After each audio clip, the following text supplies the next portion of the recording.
Let's wait for everyone to join. Yeah. I think the stream is up. Yeah. It's at running now. Mm-hmm.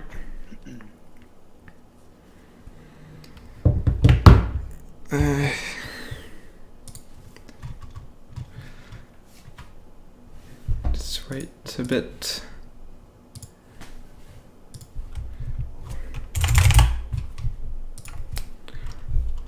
Should we start it now? Yeah, sure, okay. So, first of all, we have to apologize because XelaCreations isn't coming, he's sick. So, it's just Splekh and I. Yeah, and I thought I wouldn't be able to come until like 3 hours ago. So like Antrelial had to do all the work instead of everything. So Yeah, so... like, a bit rushed everything. Yeah, so I'm super stressed. Okay, anyway, let's switch to slide. Yeah, okay. So, hello everyone. Today we're going to be holding the panel An Insight on Technical Rendering. This is our first panel, Splekh and I, and my first time streaming, so please bear with us. And if you have questions, we're going to do question and answer at the end. So, yep, save your questions. So who we are. Hi, I'm Ant, and I've been rendering for 2 years. I'm French, and I work for Spark and Game Mode 1. Splekh, go. Yeah, I'm been doing renders. I'm currently in the team MCBCon, working there kind of full time. Yeah, I'm self-taught. Yeah, that's it. Mm-hmm. Okay. So we are both self-taught, so we learned on our own, and particularly through particularly through documentation for me, and that's how I got the knowledge for technical rendering. So why this panel? We notice people often don't understand the settings they use and the techniques they use, and they don't know what they do and how they work, and want to give an insight on how rendering works in this panel. And we're hoping that by the end of the panel you're going to start connecting the dots between the settings you're using and make better renders with better understanding. So yeah, what do we mean? What do we mean by technical rendering? So by technical rendering, we mean all the technical sides of rendering. Yeah, like how to computer graphics theory and understanding of the different settings in a 3D program. Yeah, so all the technical stuff surrounding rendering, how the computer calculates the light, how this different effects are created within the 3D program. And so I think it's important to talk about this technical side, because if you're doing anything relating to a computer, you need to understand the foundational technical stuff. And people keep saying, I'm just an artist, but that's not, you can't just be an artist if you do renders. All the best artists are technical people. If you don't know the tools you use, you're doomed. Knowing how they work gives you the perspective, and you can force the program to do what you want to do instead of being led by the program. We'll talk about that later for render engines. So we only have about an hour, so we don't have the time to go in depth into everything in this panel. Wait, I'm going to switch to this. We don't have time to go into everything in this panel, so we're going to bring up only a few points. So to begin with, we're going to talk about the theory of technical stuff. Then we're going to give examples inside the Minecraft scene, because you need practical examples. And then we have an announcement, and at the end Q&A. Okay. So, so what is rendering? Well, rendering is the process of the computer asking itself, what color is this pixel? Millions of times, and this is what creates the image. And specifically, this is what render engines do. Wait a second. So render engines are the medium that will ask this question over and over again, and that's why they're here. They take the 3D data you have and, well, they are given, like the geometry of the scene, the lighting, the models, the camera position, etc., and convert it into the 2D data you have. Yep. And there are biased and unbiased render engines, like which. Yeah, and that's. Yeah, that's. Okay, you go. Unbiased render engines are basically trying to be like completely physically correct.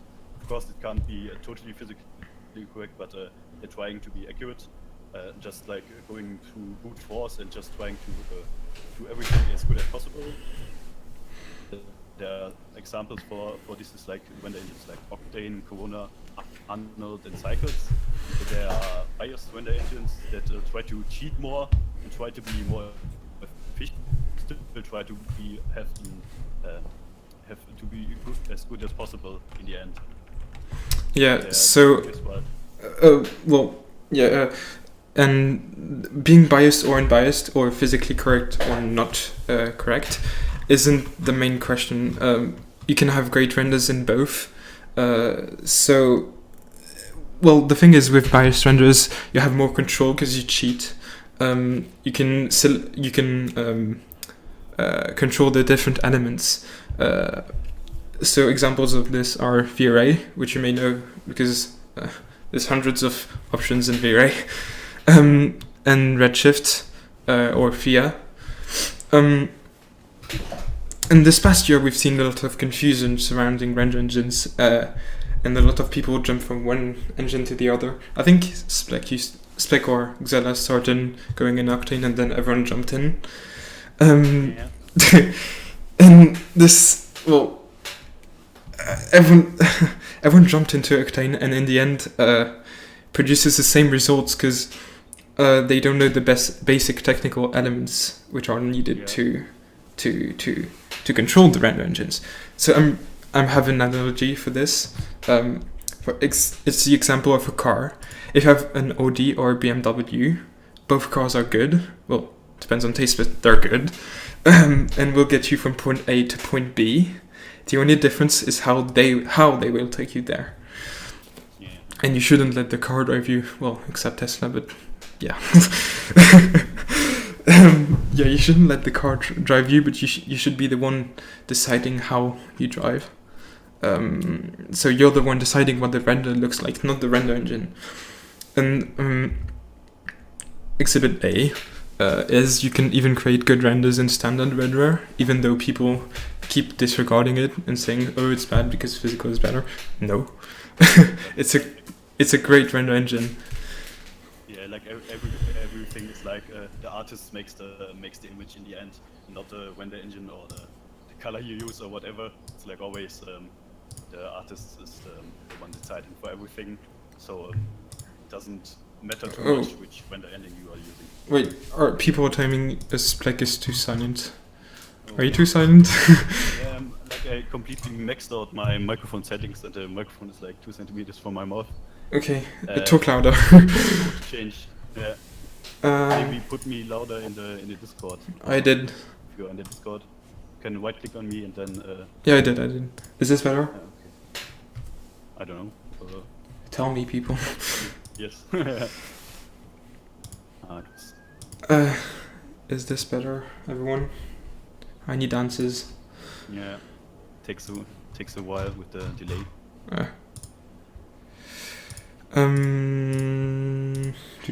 So should I just go on with the next topic, the weight tracing? Totally fine now. Okay, good. Yeah. Sounds the same.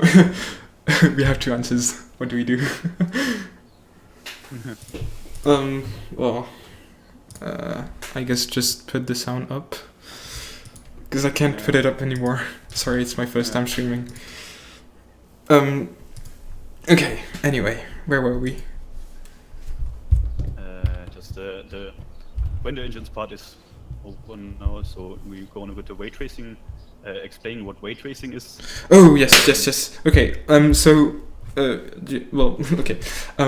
So how the render engines will determine determine the color of a pixel is through algorithms like ray tracing or path tracing. So let's explain what those are. Okay, ray tracing. It's the algorithm at the base of rendering. It's the most common one, and it is one of the ways to answer the question, what color is this pixel? So wait, I have an image somewhere for this. I found it last minute. How do I just stop? Ooh, nice. Okay, so this. Okay, so this is ray tracing. So the ray tracer will construct a mathematical ray, which is the red arrow, starting from the camera to the image plane, which is just a plane here, and the resolution of your image defines what size what amount of the image plane is cut, and this part of the image, and this part of the image is divided in squares, which are pixels.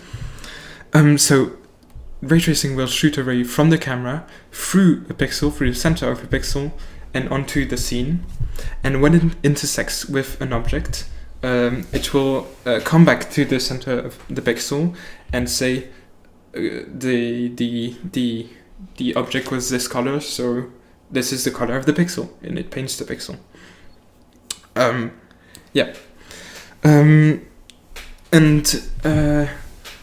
the thing is, ray tracing is really great, but it only shoots one ray through the pixel, which isn't always the best, because imagine, okay, a pixel is big compared to the size of the scene, and imagine you have a gradient over this area here. How would depending on where the ray hits, it's not going to get the same color value, and so it's not going to paint the pixel the same color. And this is why path tracing exists, to create more realistic results. It shoots a lot of rays through this pixel, and then it's going to make an average of all the colors it found to paint the pixel. And this gives a more, an approximate of a realistic result. So that was ray tracing. And where was I? Ray tracing, yes. And so ray tracing is how you display the image. It's the base algorithm of displaying the image of rendering. But there are ways to make the image look better, and let's show you global illumination. Okay, Splekh, you want to explain, because I talked a lot. Yeah, maybe. So global illumination, like everyone uses this, like maybe unknowingly, for example in Octane, because in Octane global illumination is like activated by default, but most don't really know what it does. So global illumination is basically a way to model a light like it's in a physical world. So if you like an object or something, some of it will bounce back, some of it will be absorbed and bounce into corners and everything. So let me just look. Designed to work like photons in real life, and it allows to have like brighter spots in like more lit areas and more natural looking shadows, and it's basically it's an imitation of real world physics. Yeah. Wait, I can show an example of this, of global illumination in a scene. compared to ray tracing. So okay, this is a ray traced image. You can see the light just hits the surface, and it comes back to the camera. Well, what did I say? Okay, the ray hits the image and just comes back. The thing is, the shadows are very dark because the rays coming up from the light just bounce once, and directly to the camera. Yeah, well, wait, I'm not explaining it right. So there's two kinds of rays. There's the rays coming from the camera, which is ray tracing, and it paints the image with pixels. And then there's the rays of the light. So for ray tracing, it's gonna detect where the light is placed compared to the geometry by shooting rays through the light. That's another story. But the thing is, when the ray of the light hits the surface, it just stops there, and it just makes it brighter or doesn't illuminate. Yeah, and so this is why you have global illumination. Global illumination is there to it's gonna bounce the rays throughout the scene. So it's just like photos in real life. In real life, when you have a photon that hits a surface, it's gonna bounce around. It takes the color of the surface it bounced on, and it's gonna spread it everywhere and brighten everything around. And that's just how it works. So GI is a way to imitate that. And you can see here we have almost no light incoming, but the photons are bouncing everywhere around the scene, and that just makes the shadows brighter. And if you combine them together, this creates if you add them together, it creates the final image with your incoming light, this, and the global illumination that brightens up the shadows, and that creates your beautiful image, realistic image. Yeah, so everyone uses global illumination in renders because it's just so good. And yeah, global illumination is one of the reasons all of the renders take so long, because it's like millions of these rays being casted from the light into the scene, and then they are bounced around like a couple hundred times, sometimes per ray. So this just takes a long time, and the results are like really accurate and very physical-like. Yeah, and so the thing is, there's different ways to do global illumination because there's different equations for it, and so this is where you have different methods. If you're familiar with rendering in a 3D program, you know there's different methods like QMC, quasi Monte Carlo, which is the most accurate. It's very, very accurate, and there's also irradiance cache. Wait, is it irradiance cache?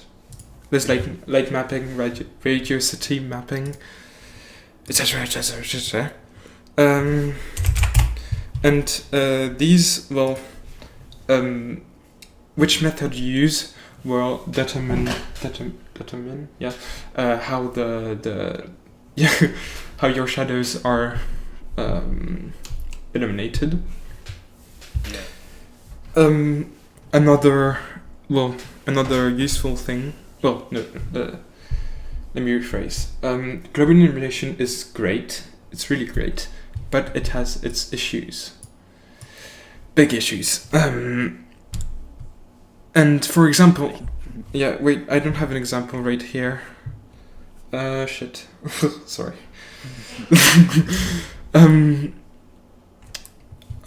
You'll just have to bear with me. I'm finding something. Should I just explain the next topic? So. No, it's fine. It's fine. I have it here. Yeah, I got it. Desktop. There we go. Okay. So when GI hits a surface, it's going to brighten up the area around it, regardless of which surface it is. Like, it's going to bounce everywhere.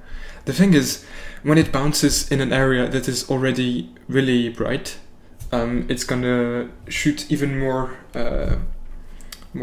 light around it. So, I have an example. I'm sorry for the dude, but because I saw the render a few days ago, and it shows this really well. Sorry, Fixie. Where is it? Yeah, there we go. Okay, if you go in this render, you can see here, this is global illumination's fault.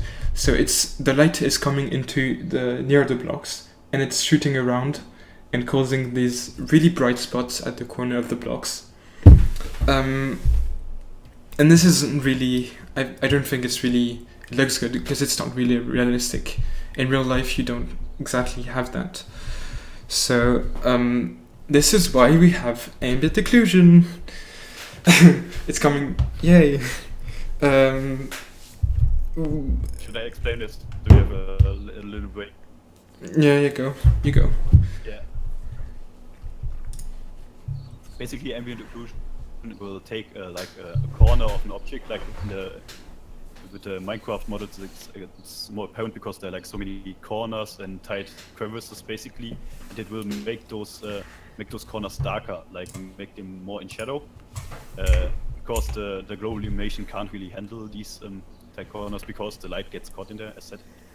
Yeah, and these you can just with ambient occlusion you can define how big these crevices or corners are, and yeah. Then you yeah. So this is what? Oh, you're lagging. I'm lagging. Okay. Okay, it's fine now. Okay, so the image on the stream, that's what ambient occlusion does. So every time it hits, it sees a surface that is occluded from the main light, it's going to darken it.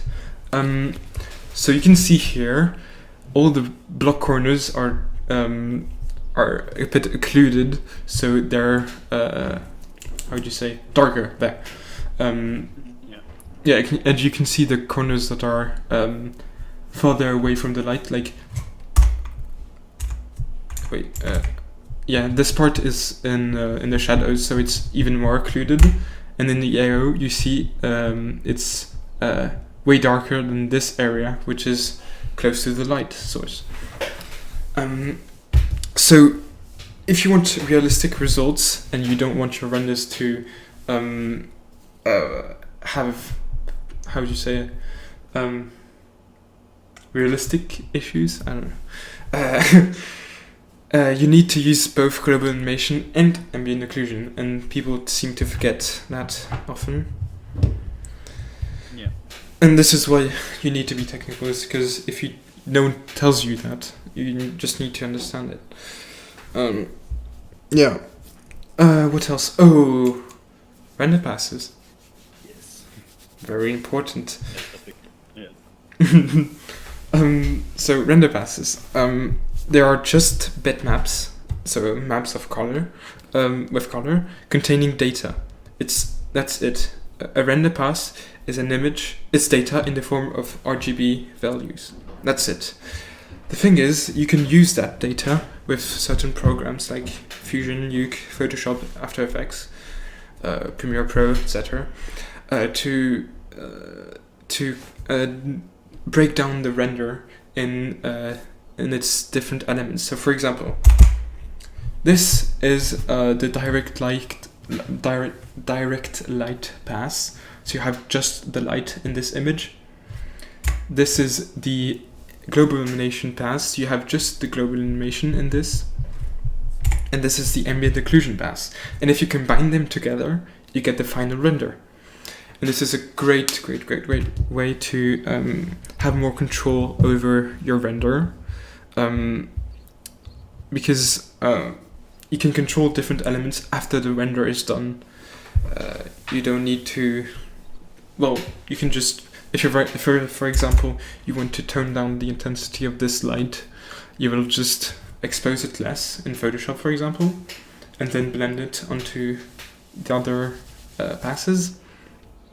And so I have the example of Z-depth, by the way, that not many people understand. Z-depth is just the information of the Z-axis. And from the perspective of the camera, by the way. So the darker parts are the closer, and the whiter parts are the more far away parts. And yeah. You can, for example, with this, you can make like fog, because like if you just cut away the dark parts, the white parts will stay, and you can make fog, or you can actually make depth of field. You can make with this, because you have all the depth information you need. You can make like the blur, the background blur. You can make this as well. Yeah. Well, where was I? Oh yeah, I wanted to say, the thing is how Z-depth allows you to do fog. That's just a sub. How would you say? Like it's just one of the things people thought about doing, but in its essence, the Z-depth is just information. So yeah, you can use Z-depth to do depth of field, because of course it shows how far away from the camera stuff is, and fog because same reason. Yeah. So wait, I'm missing something. Oh yes, I wanted to say something you might not know. It's you don't really need to know, but it's just to prove the point that Z-depth is just information. All the lights in your scene have a Z-depth pass for themselves. So for example, if you add an area light in your scene, it has its own Z-depth that will determine how close the objects in the scene are, and this is how it calculates how light the shadows should be. How strong the light will be. Yeah, how strong the light will be, not how diffuse the shadows will be. Sorry. So that's how they do it, and every time you move the light, it's gonna calculate a new Z-depth. But if you keep the lights in the same area and you just move the camera, it doesn't need to recalculate the Z-depth of the lights. So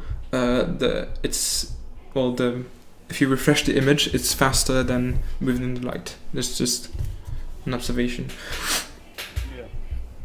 Mm-hmm. And so we can't talk about render passes without talking about 3D formats. So we all use 3D formats all the time. Well, the ones who render we use 3D formats all the time, but most people don't really know what they do or why we use them, which one is the best for us, why we use OBJ for storing builds. And so 3D files are used to store information about 3D models or the 3D scenes in the form of plain text or binary data.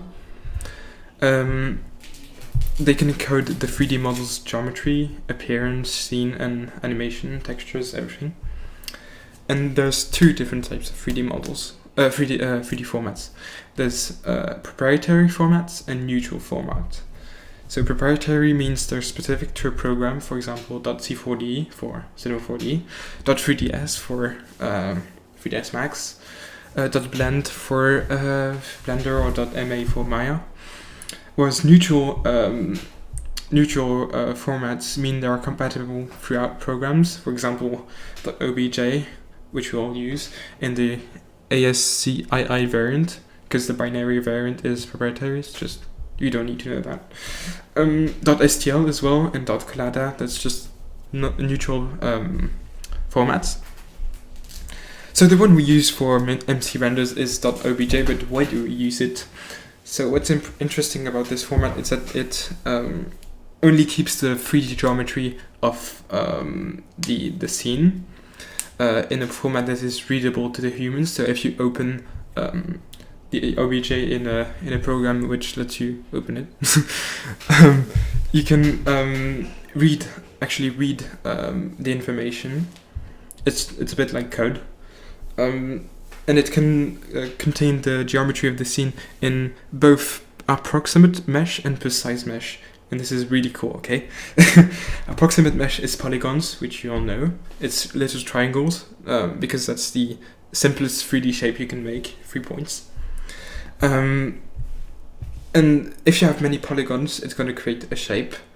But the thing is, there's rough edges between the triangles, because it's, angles.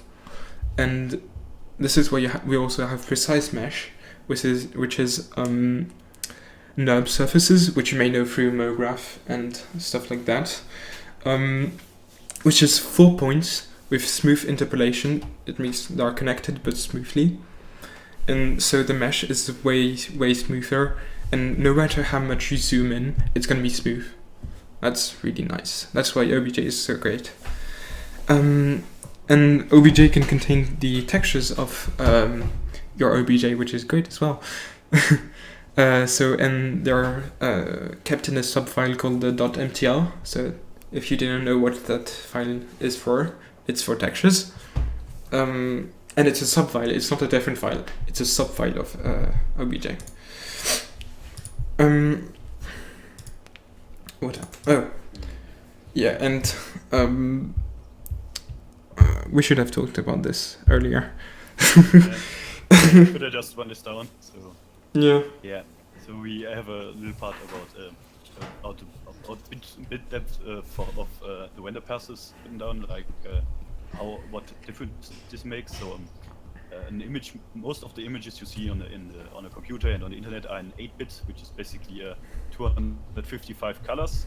And then there are actually other formats which have like 10-bit, 16-bit, and even 32-bit color. So it basically means not to not have 255 colors, but for example, 9-bit has the double that of 255 and going on. So like 16-bit is like has like a bunch more colors than normal 8-bit images, and 32-bit images even have like infinite colors. So you can go like really bright, really dark, and have a lot more information in your final render or image. Yeah. Yes. So that's basically it. So you can basically edit a lot better and do a bit more color correction and later and post. Yeah. So yeah, 32-bit gives you more tones. You can see them on your screen because your screen is only in 8-bit. But if you have HDR is in 10-bit. But yeah, most of the time it's 8-bit. So you can see the colors in 32-bit, but it's great because you can actually select them in Photoshop. If you change the hue or saturation, it's going to change the hue of all the values. For example, if you have a sky and you change the hue of blue, if you do it in 8-bit, it's going to change it uniformly. If your sky is uniform, if your sky is wait, what? I got lost. Sorry. What I wanted to say is, example, if you have a lot of pixels in your sky, in 8-bit, a lot of different tones in your sky. In 8-bit, you're not going to be able to change it much because it doesn't keep all the information. Whereas in 32-bit, it's going to give you way more tones in the sky, and so you can have more control. And this is what we want, control. Yeah. So, I'm sorry if we didn't go too much in depth in the theory, because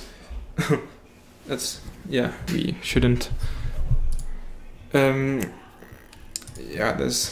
I didn't want to go too much in theory because I don't want to scare people.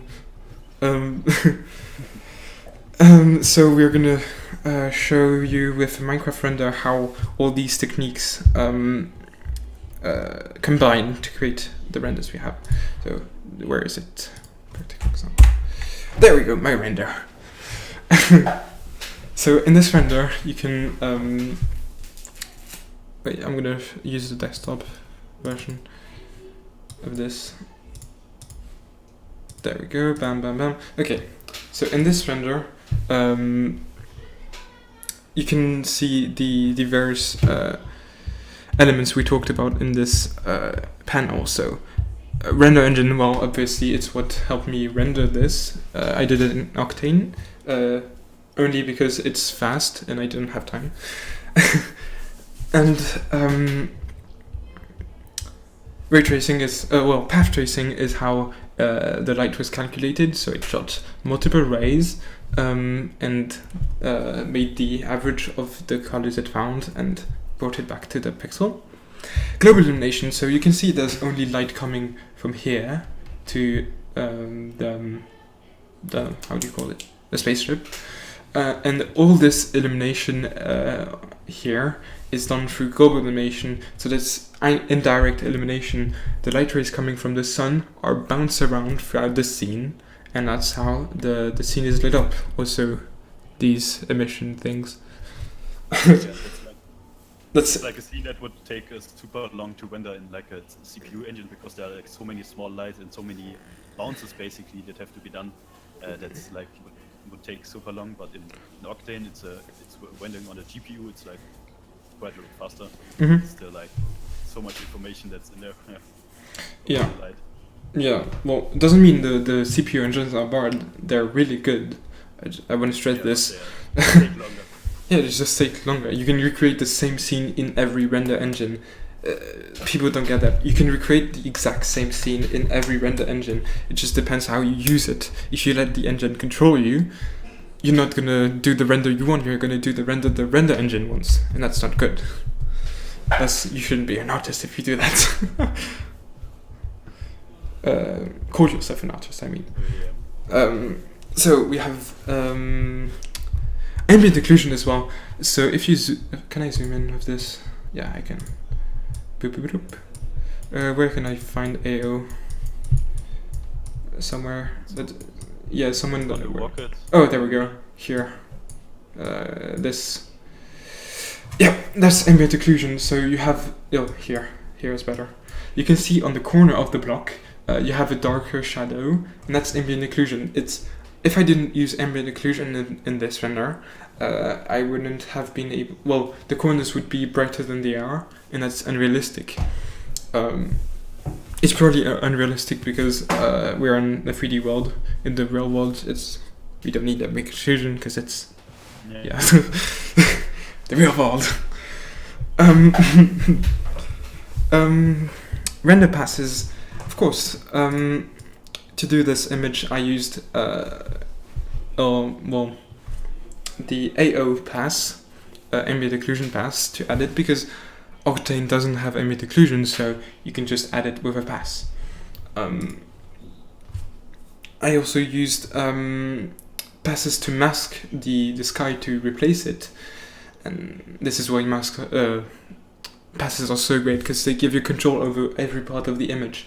There's even a pass for material ID, so you can select each ID. Well, each material in the scene in post. So if you want to make this material brighter or more saturated, you can do it. That's great. I didn't do it here, but it's a great thing you can do. 8-bit or 32-bit. Well, I used 32-bit because, as we said, it gives you more control over the tones in the image, and just gives you more control. Yeah. As an example, on 32-bit, for example, you see the top of the rocket. It's like really bright and really blown out. And if this image would still be 32-bit, you could still just like edit this color. It would be completely white. It would be like still hundreds of tones that are. Yeah, there's so many tones in here because it's 32-bit. You're not losing. If any of you have done photography, it's like shooting in RAW format compared to JPEG or PNG. In RAW, you keep all the data from the photo, whereas in JPEG or PNG, you're compressing already. And yeah, where would you compress? You're in 3D world. It's just, yeah. Where was I? 3D formats, well, don't really need to talk about this. It's OBJ. Like also there's some post-production done with the fog, and some of the glow probably is done in post or in Photoshop. Yeah. Yeah, you can use post to give a lot of feel to an image, but that's not our panel, so yeah. Splekh, you want to talk about one of your renders? Yeah, let me just. Which one? Maybe the one with the wet guard in it. Oh yeah. Slideshow to the star. There we go. Okay, is it opened? Yeah. See it? Okay. So yeah, this was you see it's basically a Minecraft build, just a small part in the middle is a Minecraft build, and then I edited a lot of the environment basically. I don't know if you know the movie. It's like from Star Wars. Yeah. The last Star Wars. It's like the whole scene which I try to recreate, and yeah, you can basically what can I run down? It's like basically there's a light from the top right, and some fill light from the back, basically from the pillars which are glowing. Yeah. Let me just look here. Yeah, global illumination. Basically, you can see that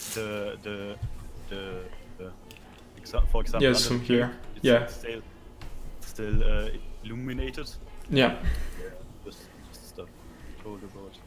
Yeah, actually, I don't think I used too much ambient occlusion on this one, because I try to basically just blow out the shape of the blocks, like to make it look less blocky basically, and more like an organic. So I didn't use ambient occlusion too much, because ambient occlusion defines like every block on its own. Yeah. That might be a thing you don't want to do. Yeah. So you can just, of course, you don't have to use all of the settings. You can just try to get like more artistic results and overlook them basically. Yeah, and also the 32-bit. I also use 32-bit on this one. You can see as well the white spots were not blown out in the first place. They are blown out later by the compression, which was done at the end and not right out of the 3D program. Yeah. Yeah. What's also, I wanted to bring up something, I forgot to talk about it. It's the more you understand what you're doing with rendering, the more you're comfortable in any situation. So for example, if you want to use a different render engine, and you understood previously how rendering works, what the settings do, why global illumination works in such a way, it's pretty easy to understand.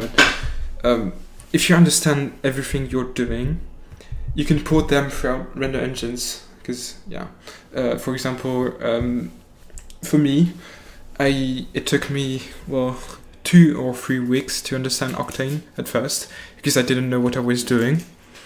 And then I started reading through documentation, a lot of documentation, and the how rendering works and etc.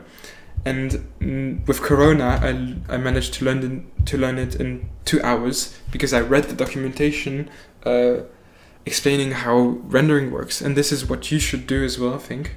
Well, I think is you should try to understand what you're doing before making assumptions of how stuff works. You shouldn't make assumptions on how global animation, for example, works. You should try to read up on it and then make deductions, and then understand all of it. And this understanding is how you get what you want. For example, Splekh wanted to give it a certain look. Well, with the stuff he learned, he managed to do it just like he imagined it. Yeah. Where was I? Yeah. We're at 44. Yeah, we should maybe talk about the announcement thing. Yeah. Or maybe run down another render. Like I can show the render passes thing as well. The render pass?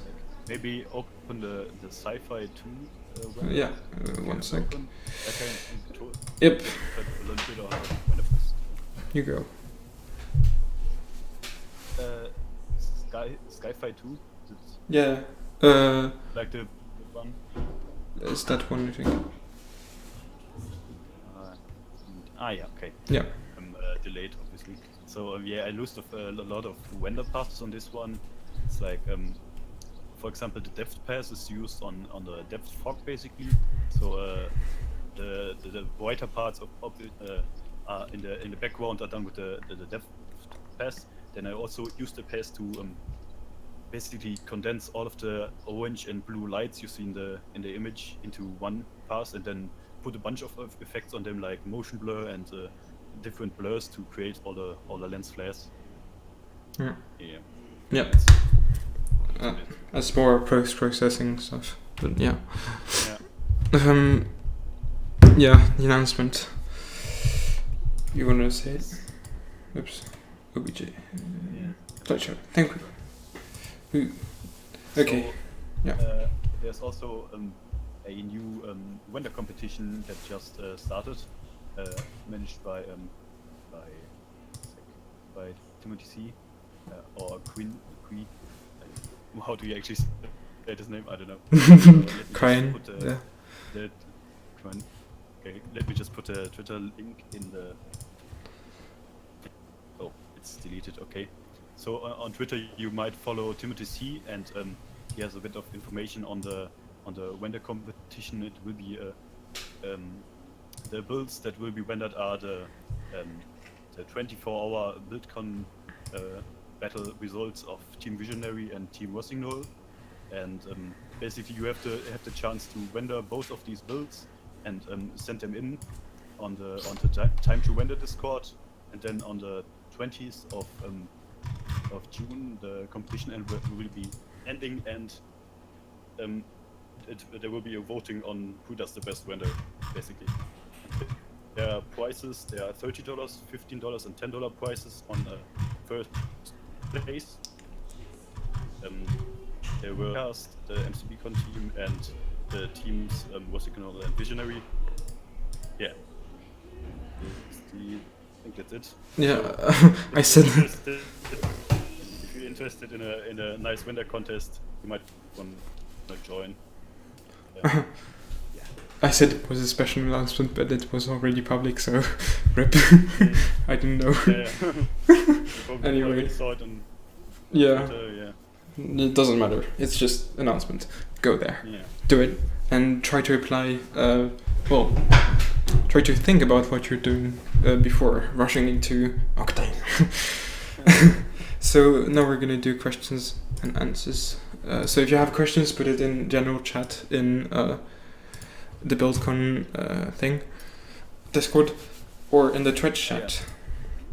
Yeah. So already there's one question. What's the name of the image format that supports 32 bits? Well, there's multiple formats. There's OpenEXR by LM. It's really good. It's widespread. It works well. So use it. Yeah. There's also probably the best one. Yeah. It's super widely used in movies.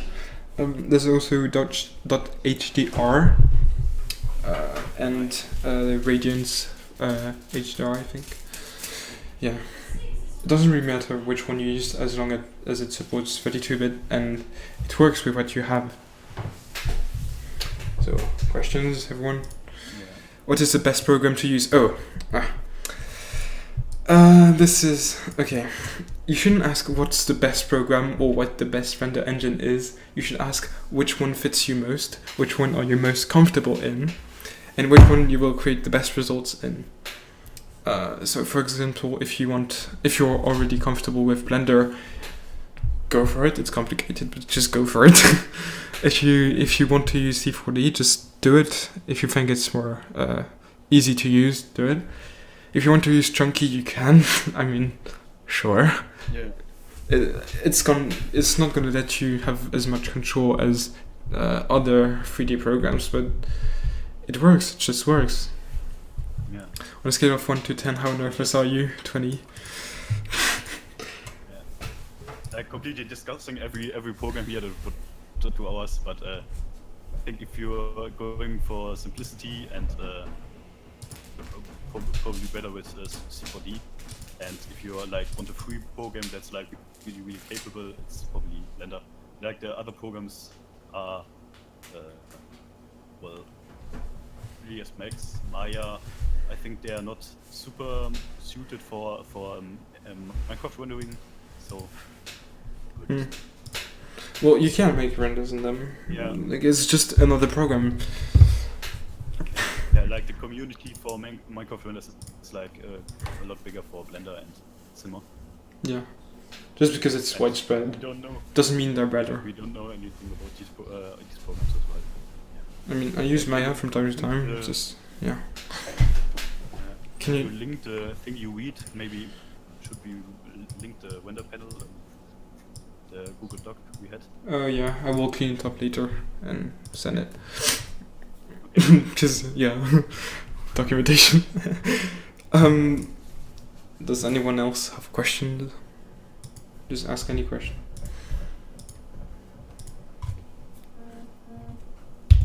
Bam bam. Okay, no questions. The program. I already answered.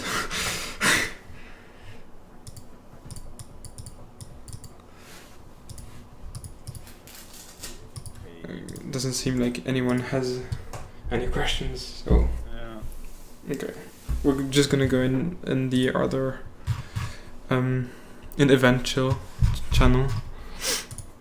And thank you for coming, everyone. Yeah. Sorry for we're nervous. Yeah. And But big shout out to Antrelial. He did so much work and just completely thought himself how to stream just like 2 hours ago. So, I tried. most of it. I tried. Yeah. Great job. Okay. Thanks everyone, and bye. Bye. Wait, one sec. There we go.